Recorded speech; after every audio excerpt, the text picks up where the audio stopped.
Hello, I'm Fraser Myers, a deputy editor of Spiked, and I am delighted today to be joined by Ben Ferguson, host of the Ben Ferguson Show and co-host of The Verdict with Ted Cruz. Ben, welcome. Thanks so much for coming on. Hey man, thanks for having me. Ben, I'm delighted you're here because it's been an absolutely turbulent week in US politics, which I'd love to talk to you about.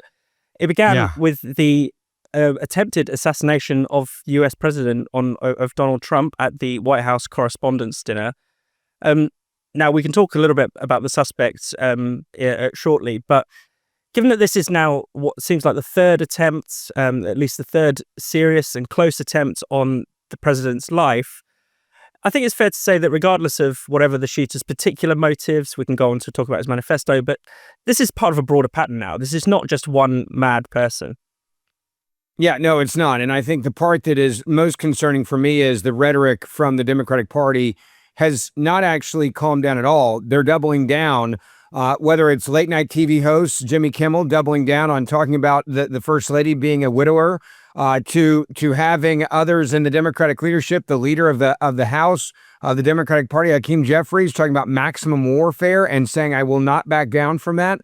And the scary part now is we've gotten to a point where 25% in the newest poll of Democratic voters in America believe that political violence is in fact justified. So in other words, if you don't get your way, you just kill any person that you think is standing in the way of what you believe in. That is the part that I think is the most scary for me. I don't believe they're going to stop trying to kill Donald Trump until he either leaves office or they're going to keep trying until the day he leaves. And I think it's because of this rhetoric and the scenario that we're in right now. This is not some crazy person that, for example, tried to shoot Ronald Reagan, or did shoot, I should say, Ronald Reagan back in the day, where he was trying to impress an actress and that he knew that if he shot the president, he would become famous and somehow she would fall in love. That's a deranged individual. Of these last three shooters, two of the three were well-educated at the highest level, like colleges that you would pray and hope and worry about, could you afford it if your child got in, right? Like, this is not some random person that's dealing with schizophrenia. You look at Charlie Kirk's murder. He was a friend of mine.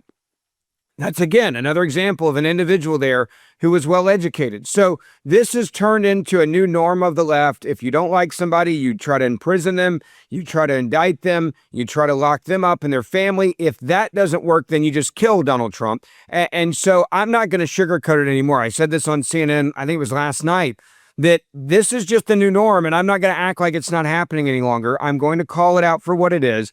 The Democratic Party, they want to kill Donald Trump. 25% of their party voters believe it's justifiable to kill people you don't like. And this is a scary moment, I think, for this country, obviously. And I don't think it's going to stop until either he leaves office or they're successful in assassinating him. And one of the things that really has struck me about this particular suspect is that he's not particularly, I guess you could say, politically radical. Of course, what he did, his acts were extreme and violent, but he's someone who's criticized the left. He's criticized the far left.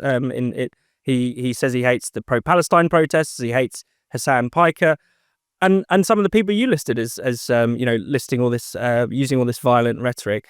It seems to go much more as well to the center of the Democrats as well. This is not purely a fringe problem anymore. Yeah, it's not. And look, you can see towards the last couple of years, he clearly was an individual that is just became obsessed with conservatives and obsessed with Donald Trump and obsessed with J.D. Vance and obsessed with anybody around the president. He gave money to Kamala Harris. He went to these No Kings rallies. This is a guy that clearly had a massive political change, and his party lost in the last presidential election. And that is what radicalized him. I equate this, and again, when you've had a friend that's been assassinated, by the way, I've literally been shot at. I was a target of a gang initiation. So I've had to save my own life by literally shooting back. Like, I'm on a different level now of just being honest about where we are. And I think what you now see is when you train a group of people, the highest number of people that believe that political violence is appropriate in the U.S. are those 18 to 25. Why?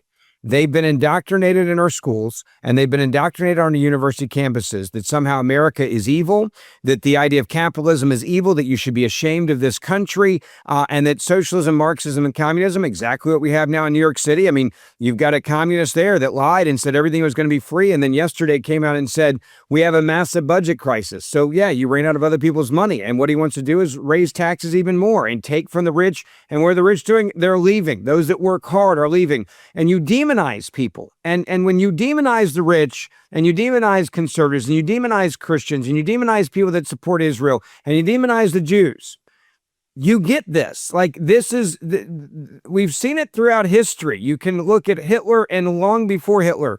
When you demonize a group of people, there are individuals out there no different than what Al-Qaeda and ISIS does on the internet every day. And that's the point that I think is really clear here. The playbook for this, we know how it works.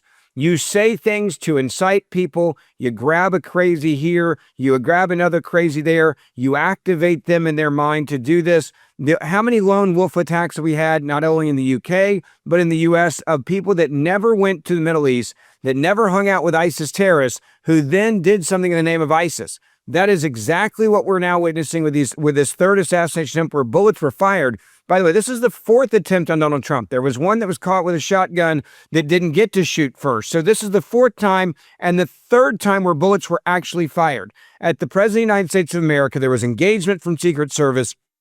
And again, I don't want to sound like a broken record, but I don't know how you put this genie back in the box until the Democratic Party comes out and denounces this and says enough's enough. You know, Barack Obama had a chance to do it this past week.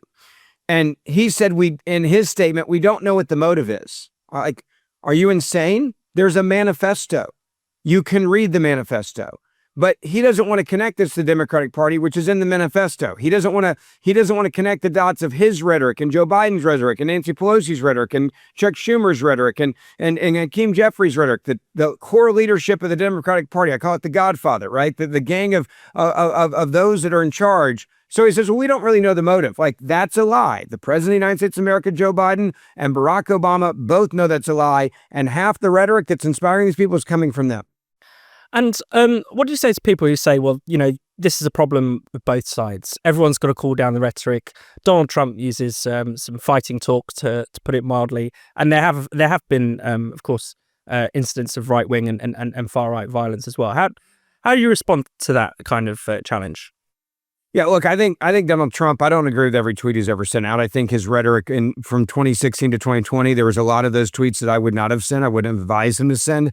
But I think what you've noticed since his first assassination attempt where he was actually shot, his rhetoric has come down significantly. You look at his unity speech that he gave right after the shooting happened at the White House. Like, if I wouldn't have been that cool, calm, and collected if someone just tried to kill me and my cabinet and my family and said they wanted to kill everybody in the room. I would have been jazzed up.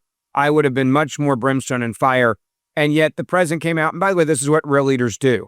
They lead in times of crisis and anarchy. And what you saw there from Donald Trump, I think, was pretty impressive. He's like, we were coming together. This was an event dedicated to freedom of speech that was supposed to bring together members of both parties with members of the press.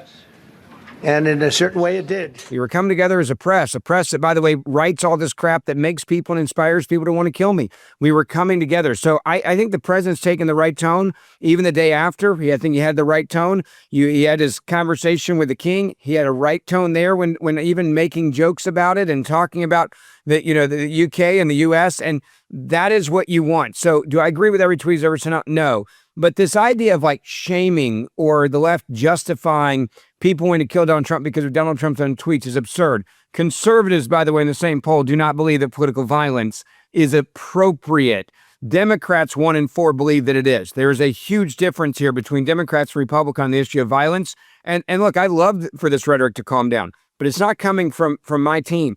The leadership of the Republican Party, we excommunicate people that call for violence. We police our own. Tucker Carlson's a great example of that. Candace Owens is a great example of that.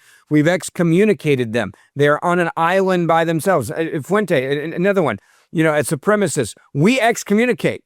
What does the Democratic Party do? They bring in these radicals and they run their party. They excommunicate sensible people and bring in radicals. Yeah, no. I mean, look at public enemy number one right now for the Democratic Party in the U.S. is a guy by the name of John Fetterman. They despise him because John Fetterman will actually call out this type of crazy. Now they want to end his political career. Let's talk about perhaps some happier news. The King Charles going to visit Donald Trump. Seems as if the visit has gone very smoothly. I wondered, do you think it's helped to repair relations? Because it's no secret that the US and UK have been going through a difficult time. There's been rows over pretty much everything from Iran to free speech to Greenland to energy. Whatever you can think of, there's been arguments. But do you think this trip has done something to repair relations or to remind people that we have an enduring relationship? Yeah, look, I think that this was important for there to be a bigger picture perspective here. And I think the king, he was hysterical. He needs to give a raise to his speechwriters because I don't believe he's ever that funny on his own. Like, they absolutely killed his speech. It was an amazing speech. You recently commented, Mr. President, that if it were not for the United States, European countries would be speaking German. Dare I say that if it wasn't for us, you'd be speaking French. Not just his jokes at the dinner, but also when he was addressing a joint session of Congress. He was funny. He was humorous. He made people laugh. He even got a standing ovation from Democrats that just had their No Kings rallies. Like, that's pretty impressive. As Donald Trump put it, they clap more for the King of England coming in than for any American politician. So that, there were some great moments there of unity. Does it really make an impact? I think from a PR standpoint, yes. But we all know, you know this, the king's not making policy. So as long as the prime minister in the UK is anti-Trump and more liberal and a lot more woke than I wish he was, our relationship's going to get, repaired? I don't think so. I think Summers made it pretty clear. Like, he's willing to plant his flag and be anti-Trump, anti-America as an ally any chance he can get. I don't think that's going to be fixed anytime soon based on his words. I hope that gets repaired. But look, sometimes in life, you have these moments where you have allies and their leadership you disagree with. And the good news is you can kind of wait it out a little bit. Like there will be changes in Parliament. You guys know that. It happens pretty often over there. So for me, it's just kind of like, hey, you got a crazy, you guys decide to elect. Good luck with that. We'll see you when you get a sane person coming back, but we're not going anywhere. That's what I do like about the fact that the king came, is that it's clear that the king always stays. America's relationship with the UK is going to always stay, even if you got a lunatic, in my opinion, who's running your country right now. And you referenced the No Kings protests earlier. The White House tweeted a picture of Charles and the Donalds, and with the amazing caption, "Two Kings." Now, was this a sort of clever attempt at trolling, or should we read something more sinister? For sure. Should we read something more sinister into it than perhaps Donald's intentions about his ambitions? That was someone under the age of 30 that came up with the brilliant idea to troll the left because their hypocrisy on No Kings rallies, but they can't wait. And every Democrat was wanting tickets to anything that involved the king coming. It was pure hypocrisy. They're like, we're No Kings and we're going to have rallies and we raise millions of dollars and we do all these No Kings rallies. And then an actual king comes and you stand up and you clap and you're like, oh my gosh, please give me a ticket. I want to go to the dinner. I want to see you. I want to have time with you. I want to have FaceTime with you. I want to meet you. I want to take my pictures with you. The reason why that was sent out was just to troll those crazies. And of course, their heads popped off, right? They're like, oh my gosh, Donald Trump thinks he's the king. No, we think you guys are full of crap and it's hypocrisy and we're going to call it out. And finally, I just wanted to ask you about a story that has really intrigued people over in the UK. Accusations of fraud among the Somali community in Minnesota. Now, these seem to be now being acted upon by the FBI. The Quality Leering Center was among Quality Leering. When you can't even spell learning right, you know you got a problem with fraud. That was among the daycares being raided. What's your take on this story? Because it does just seem it seems astonishing to us that in a first world country, how can such levels of fraud, such levels of how can so much public money be going to billions such and billions ends? and billions and billions of dollars? Yeah, look, I think this is pretty clear. Minnesota Democrats knew it was happening and they didn't care. because some of the money was coming back into their campaign coffers. That's the reason why Governor Walz, who is the vice presidential candidate for the Democratic Party, has had to announce he's not even going to run for re-election as governor. And the reason why is because he knew it was happening. He knew there was fraud. There were countless whistleblowers coming forward long before this made national news in his state. And they looked the other way because these Somalis were really smart. They gave big political donations to Democrats in office. And it was like, we're going to steal money, but you get a kickback. I mean, this is no different than what gangsters do, right? This is no different than what cartels do. This is no different than what anyone that's running an illegal ring, drug ring would do, right? You pay off a police officer to look the other way at the checkpoint. You pay off a police officer to leave you alone in your house where you make your crack or your cocaine or your fentanyl. Like that's what was happening here. And I think what you're going to see is President Trump made it clear when he got elected, I'm going to go after waste, fraud, and abuse. He started the Office of Doge with Elon Musk. They found a lot, but now they're learning how to find it. This is, I've been told, the tip of the iceberg. California is actually going to be much worse than what we just witnessed in Minnesota. And then the White House has also said something else that's really interesting. They've now sent out letters for Medicare, Medicaid, which is a subsidized health care in the U.S., to every single state in America saying, you got 10 days to check your rolls and look for fraud, waste, and abuse, and we're coming in. I think you're going to see another 2 years of just a massive amount of fraud that's exposed, arrests that are happening. And look, we've got the same problem that you guys have in the UK. We've let far too many people into this country that are illegals. We've let far too many refugees that don't care about this country. They just want to take our money and make it disappear. They run it through the airports. They run it through, we had money in Minnesota that went to a terrorist organization, Al-Shabaab, and not like $50. We're talking about 6 figures, 7 figures of money going to Al-Shabaab, a terrorist organization that we're fighting. When that happens at that level, and when you start to lose cities like Minneapolis, St. Paul, to people that don't love your country, who come in illegally and they just take everything. It came out yesterday. There are people taking food stamps in just one blue state, all right? Just one state.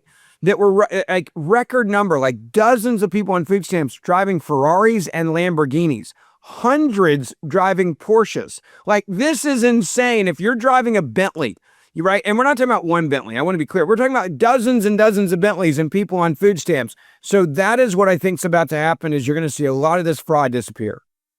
Well, it's great to talk to you. Thanks very much for joining us. Ben Ferguson, thank you for coming on. Thanks for having me. Good to see you.